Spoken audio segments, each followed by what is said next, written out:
Wait, you're kidding me. This thing has a signature move, and they saved it for the post-game? Like, I can't think of another Pokemon that could have a move like Shadow Slobber. And it's an interesting effect too, like... Just like a... Wait, is that always making you flinch? Is it like a fake out? Or is that just like... It sure like doesn't work every single turn. That'd be broken. You know what? I'm just sad we didn't see this in action because the first thing it decided to do was go boom. Screw it. I gotta see what this thing does at least once. I guess this is the start of a new episode. Greeting interwebs, this is Jackie K. Welcome for another edition of Pokémon XG Next Gen. Last time... I am 99% certain we got all the Shadow Pokemon in the Gate Village. Kind of surprised it went as long as it did. I forgot how many trainers there are. This time, we're gonna go to Phenanc City and clear that out. Because I know for sure it won't take nearly as long as the last one. And meanwhile, Pyrite City could take a hot minute. Alright, let's see what you're about, old man Ernie. Not gonna lie, I'm not sure if I'm gonna really go on any tangents today. I'm recording this right after the gate stuff, no breaks.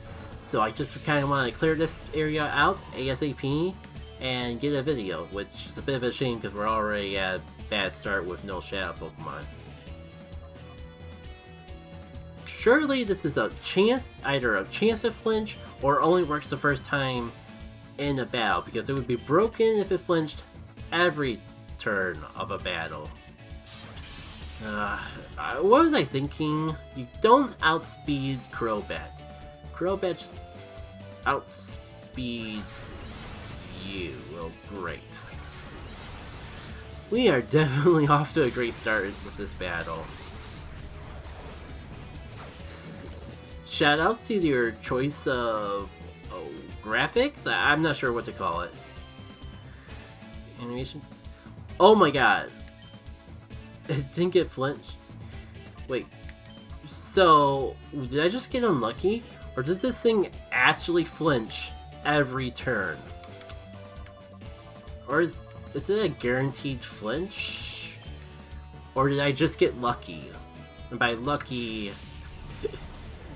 No, it's like, would the ability trigger if it was just a chance? I'm just baffled in too many ways. Haryana.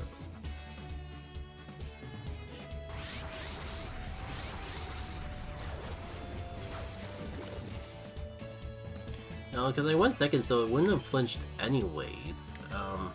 First priority is we gotta find a Pokemon that's actually slower than Lickitung so we can actually test this out on someone.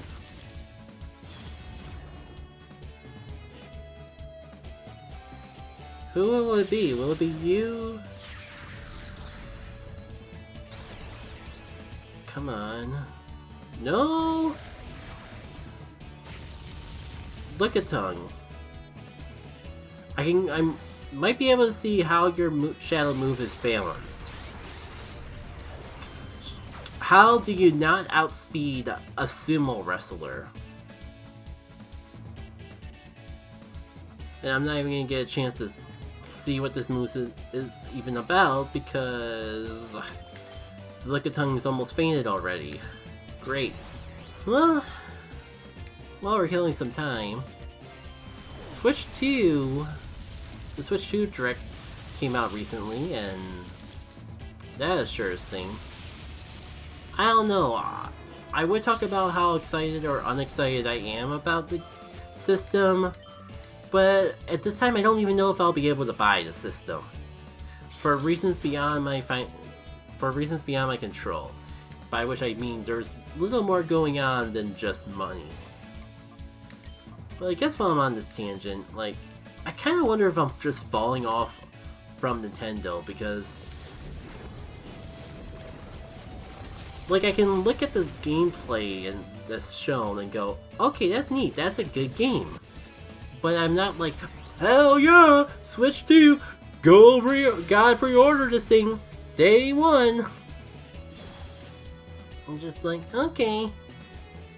No, these are nice games, but nothing's really sticking out to me. I'm pretty content with the stuff I already have. And then, like... Oh, by the way, you know how we kind of teased that we're gonna start bumping up the prices to $70 per game? Yeah, your intuition was correct. That's totally a thing. Also, please, if you're interested in Mario Kart World, please buy the bundle while you're getting your Switch 2. Please don't buy it physically, otherwise we're going to charge you $80 for it. Or more so, like, if you want to buy the game separately, in general, it's $80. 99% sure that it's $80 both physical and digital.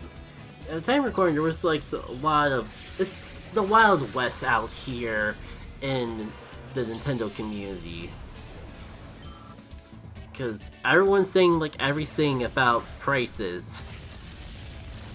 And no one from Nintendo is stepping up to correct them.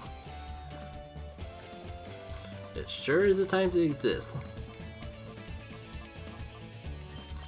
Also, I really should have just left Swiper in the box. It's not really doing too much here. I really hope you have a Shadow Pokemon. This battle isn't just a waste of time. Thank you. I think I'm gonna actually peer into my healing items, because I might actually lose this, and this does not feel consequential enough of a battle for me to actually lose. That wasn't a good way to word it. Like, well, I guess what I was trying to say is this battle feels pretty inconsequential, so I don't mind healing.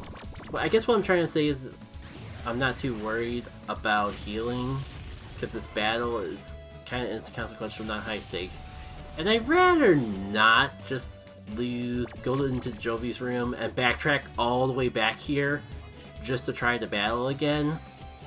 I'd rather just get it done now, even if I have to burn a little money to get to that point. Especially because I'm probably getting a decent amount of money from fighting these trainers in the first place.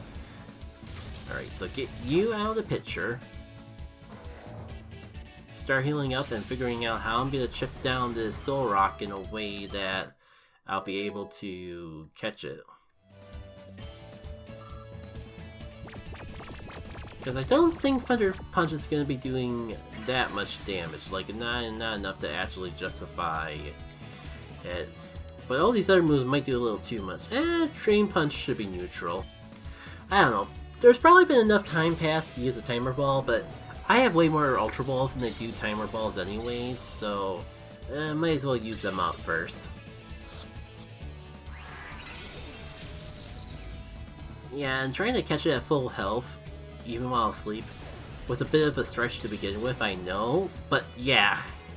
I was kind of worried that chipping it down might be a bit of a struggle, so if I could just catch it and get away with it, all the better.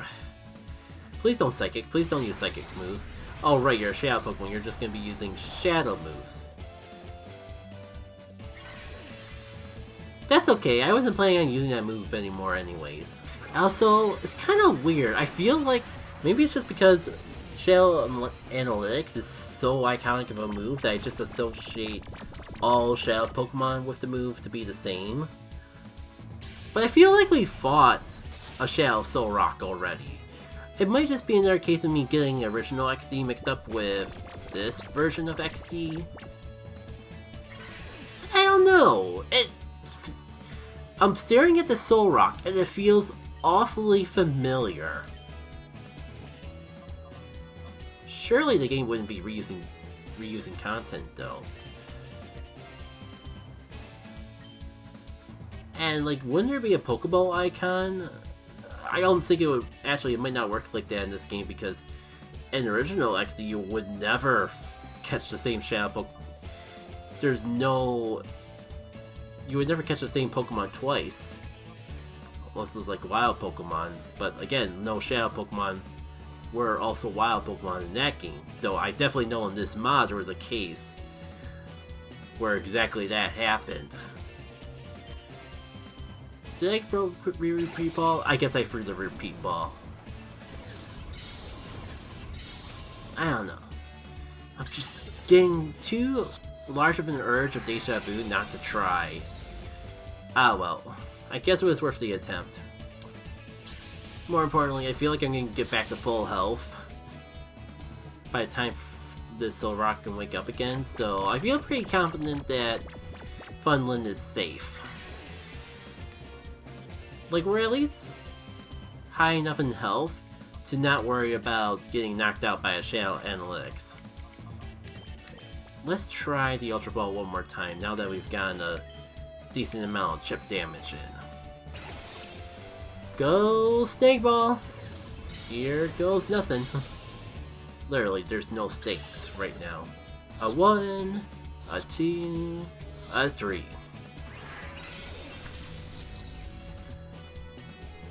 And was I made a fool? Alright, it's red health now. Surely I don't have to bust out the timer balls for it after I put it back to sleep. So much for this being quick and simple. We're almost at like... No! No, no, no, no, no, no, no, no, no, no, no. Oh. Cool. That was the worst case scenario.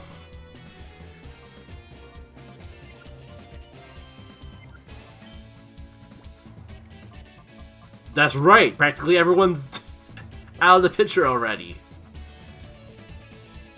How did I forget about that?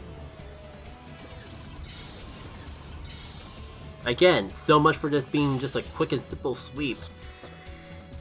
To get a tiny, just get one more video out of this recording session.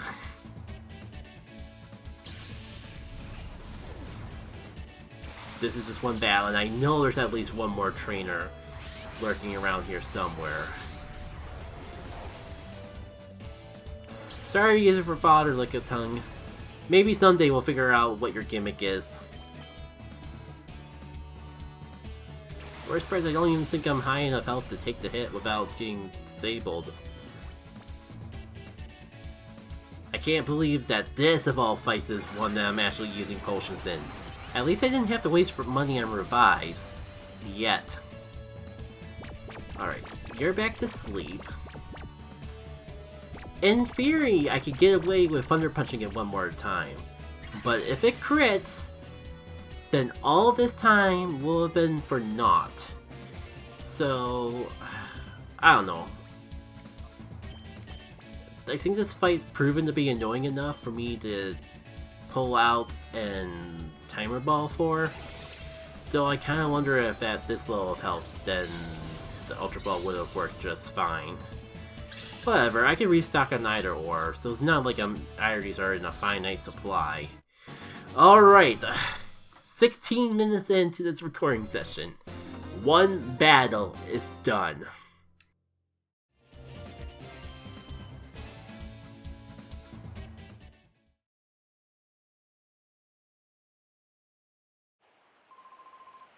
Let's go find the other... That's right, I need to heal anyways, so... Oh. Just making sure I had one other Pokemon, just in case, for whatever reason, poison damage actually mattered. Alright, you're not fightable, right? No, don't worry about Cypher in the Ore region.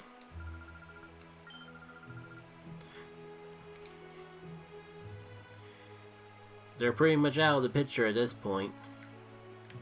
Are you fightable? I wonder if the pre-gen has anything special added for post-game content. If it does, it's not really something I really want to worry about tonight.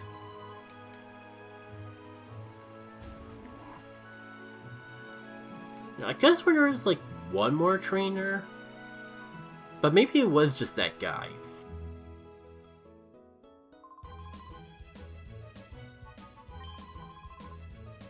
Oh right, that's a reference to Chopin's invention, or Dr. Kamiyuki's invention, I think. Why am I so convinced there's something else going on? Well, if you want lore, you know the Shell incident from 5 years ago? The mastermind behind the whole affair was none other than the mayor of the city. In public, he was a kind-hearted mayor, but his secret identity was Cypher's boss with vision of taking over the Ray region. It's frightening more now. I beg your pardon? Me?